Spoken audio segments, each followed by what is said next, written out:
tenido la deferencia de acompañarnos. ¿Cómo te va? ¿Cómo vamos? ¿Cómo estás, Darío? Bueno, 50 años del Concilio Vaticano II. Corregime porque a lo mejor cometí una burrada al principio. ¿Juan 23 está en proceso de canonización? Ya es beato. Ya sí, es beato. está en proceso de canonización, pero ya es beato. Ah, pero entonces... Le falta solamente un milagro para que pueda ser declarado santo, igual que Juan Pablo II. Digamos, falta un milagro. ¿Cualquiera de nuestros televidentes puede pedirle un milagro a un beato? Sí, sí, cualquiera. Cualquiera puede rezar y pedir por la intercesión de cualquier beato o cualquier persona que esté en proceso de canonización.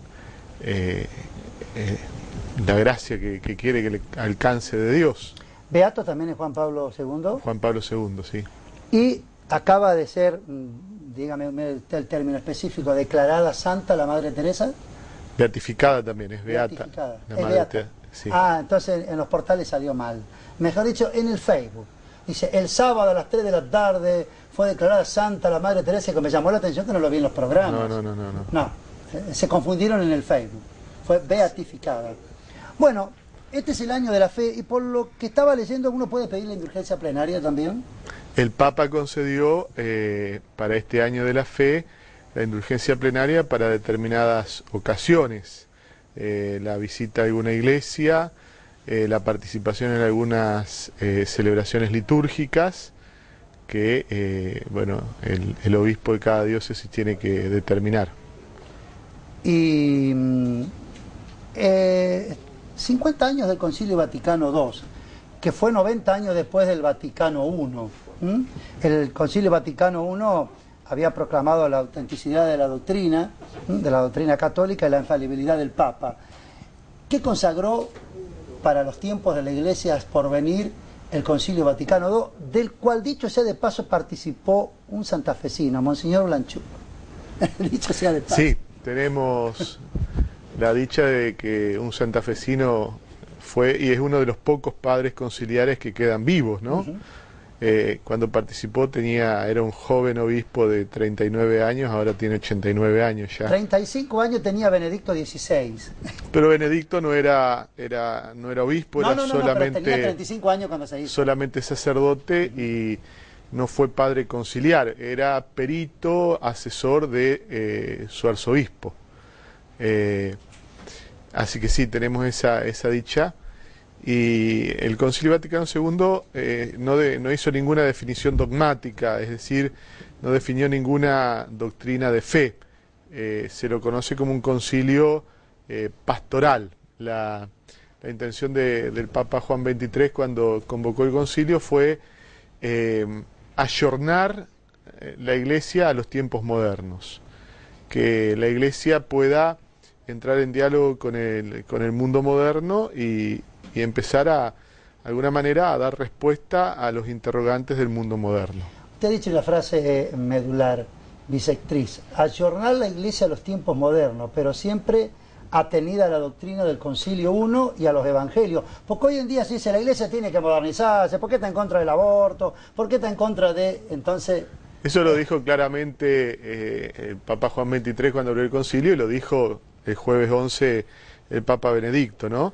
Ese ayornamiento, esa apertura, esa puesta al día de la Iglesia era respetando la doctrina, la fe de la Iglesia de siempre, los Evangelios.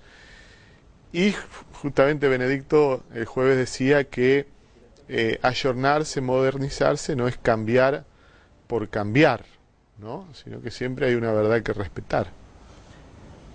Nosotros los periodistas a veces cuando nos dicen, ustedes no tienen límite, pueden hacer lo que quieren, decir lo que quieren, de hecho no me hago cargo de lo que hagan los colegas, pero digo, sí, nosotros tenemos límite, nuestro límite es el Código Penal, la denuncia por calumnia e injuria, que por ahí no sirve de mucho porque una vez que el daño está hecho, alguien dijo que la calumnia y la injuria es como desplumar una gallina al viento, nunca vas a poder juntar todas las plumas, pero bueno, te pueden demandar y si lo prueban, te comes un juicio.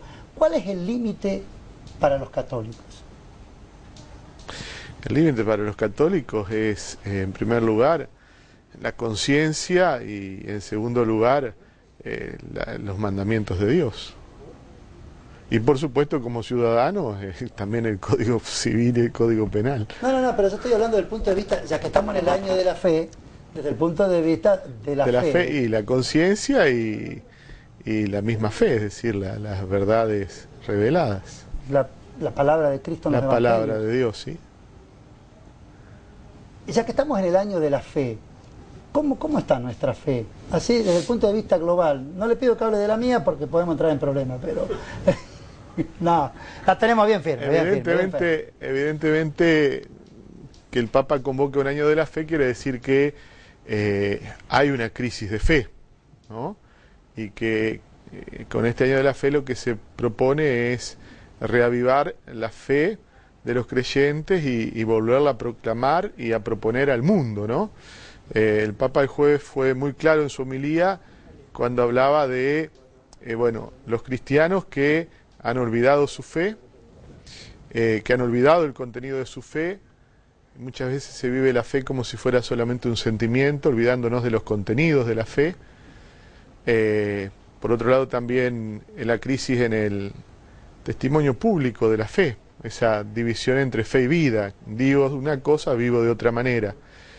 Y por otro lado, el Papa también nos hablaba de una desertificación espiritual, ¿no? El mundo contemporáneo como un desierto, donde el hombre ha perdido a Dios.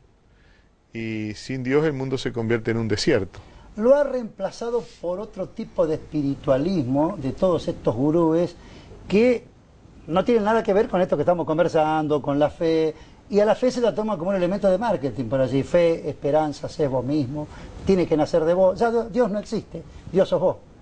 Sí, evidentemente el mundo actual tiene un resurgir de la espiritualidad, pero una espiritualidad que muchas veces no tiene nada que ver con el cristianismo, que en la mayoría de los casos está inspirada en las religiones orientales o en estos gurúes que vos estás marcando, ¿no? Entonces, la Iglesia también quiere proponer nuevamente la autenticidad de la fe cristiana que se funda en Jesucristo, en el Hijo de Dios que se hizo hombre, y no en una mera doctrina, ¿no? O en una ideología. La fe cristiana no es una ideología, no es una doctrina, sino que es la fe en un Dios que se hizo hombre y que dio la vida para salvarnos. Una familia que reza unida permanece unida, dicen. La fe debe nacer desde los padres hacia los hijos, debe ser inculcada, transmitida. Evidentemente es así. El primer lugar donde el hombre nace a la fe es la familia, ¿no?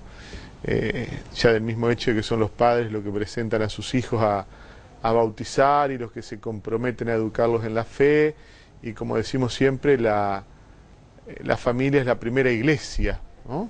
Decimos que la familia es como una iglesia doméstica, una pequeña iglesia donde se transmite la fe y se aprende a vivir la fe, se aprende a rezar, se aprende a conocer y amar a Dios. Muy bien, para terminar, mire, le voy a pedir tipo homilía, que mirando a cámara nos dé un mensaje para la feligresía católica en este año de la fe.